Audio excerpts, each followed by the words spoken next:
This is Jay Martin. Why are you risk off right now, Locke? What are you seeing that's concerning you, Ah, keeping you pessimistic? yeah. So I've been looking at real time, been pretty engaged. Probably started looking at the markets in the mid 80s, 1980s. Okay. I was doing a Euro pass and I was running around Europe and busting my budget every day, right? I had a certain budget, daily budget, and I would break it, but the dollar was strong in the mid 80s. Hmm. And I was like, oh, this is interesting because this free market exchange of currencies is working in my favor. Just as it's good to be lucky, just as it was happening as I was a kid. And I thought, wow, this macroeconomic stuff is quite interesting. The way that the cycles are impacting the markets. And so I've been actively watching the markets since the 1990 recession, real time, really looking at them closely. And when you're in a cyclical downturn, overall, that means the economy outside your window, activity, the various measures of it are decelerating. There's a headwind for earnings growth, Yeah, which is a key component of the returns on some riskier assets. And I mean, it's not quite this simple, but eventually the slowdown or recession, if it ends in a contraction of the economy, hmm, um, those eventually weigh on the demand destruction there, eventually weighs on the pace of inflation or the demand for money. sure. And then that tends to kind of benefit, if you had some bond exposure in those circumstances. More importantly, we were talking about this a little bit before, more importantly, it puts you in a really good position to take on risk around the bottom of the cycle, right? You can kind of reallocate or tilt your allocation back toward embracing risk when Hmm. there's a cycle upturn. Uh, and unlike other investors you might talk to or different opportunities that people will see, we're less about very specific investments and more about the big picture. What's going Right. on in the backdrop? Is the wind at your back or is the wind in your face? Hmm. That's really kind of the way I'm approaching it. And so, can you compartmentalize that for me a little bit when you say is the wind at your back or is the wind at your face? Because that probably varies sector by sector, right? I Yes. was moderating a panel at Mark Skousen's Freedom Fest in Vegas last week. And Mark turned to me and said something to the effect of, hasn't Canada been in a recession for 10 years? And I said, well, not if you're a real estate investor. It depends on where you're looking, right? And Yeah, so for sure. talk to me about that right now. Where are you concerned, or what concerns you specifically right now in the broad economy and business cycle? Well, yeah.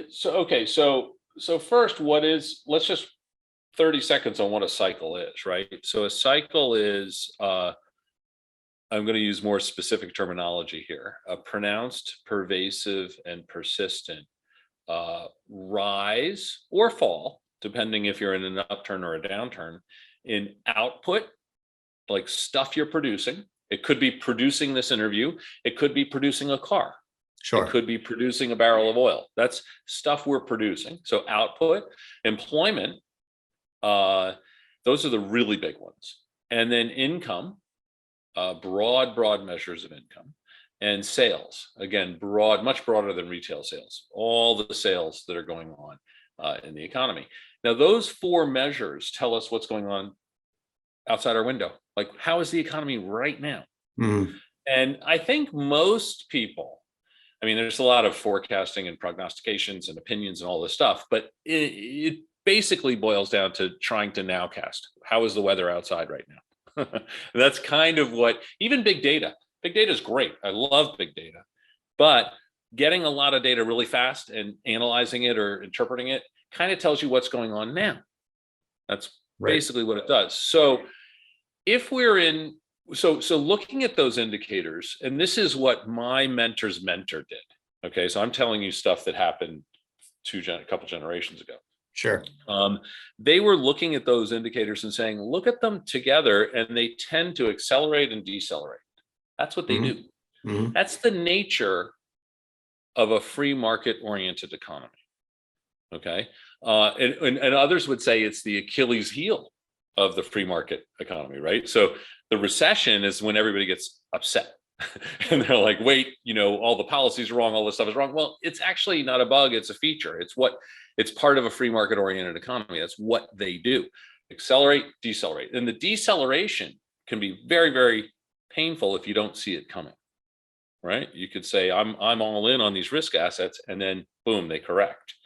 And that's painful. But it's actually part of the environment in which we're all operating, at least as far as we could tell, right? There's mostly free market oriented economies around the world. There's interventions, but generally they tend to be free market oriented economies. Now, the thing that we've been working on, my generation of this work, my mentor was an inventor, the creator of leading indexes. So this is simply a fairly short term, not day trading, but not long-term forecasting, a fairly short term, looking at a couple of quarters, trying to anticipate when output, employment, income, and sales are going to, as a group, bottom, or as a group, peak. That's all we're trying to do. What's the risk of it, of the trend, whatever the trend is, breaking and going the other way?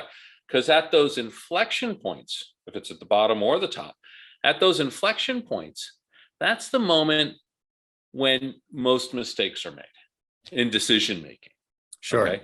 Because you're kind of used to this trend, and even though some people actually explicitly do this in models and very sophisticated modeling, other people may do it intuitively. I have a hunch. If the trend is going, it is going to keep going. And so at the inflection point, by definition, the trend breaks. The mistakes are bigger. And that's where I'm really focused, are these inflection points, the peaks and the troughs. And leading indicators are intended to kind of flag when those are nearby, when we're near one. Okay. Easier said than done. Okay, that's all nice in theory, but to actually in practice do it, pretty darn hard. And as it turns out, so that's what my mentor was doing, Jeffrey Moore, and it's an important question, and it's very hard to do. And at the end of his career, before he passed away, we'd spend a lot of time talking and over meals. Lunch was a great one. I learned everything, long lunches, and he said, hey, one of the things that sticks with me is, he says, you're doing very well, extremely well as a forecaster, if you can recognize a recession when it is starting. This is from, basically the man who invented the way of forecasting recessions, he's just like setting the stage. It's really hard to do.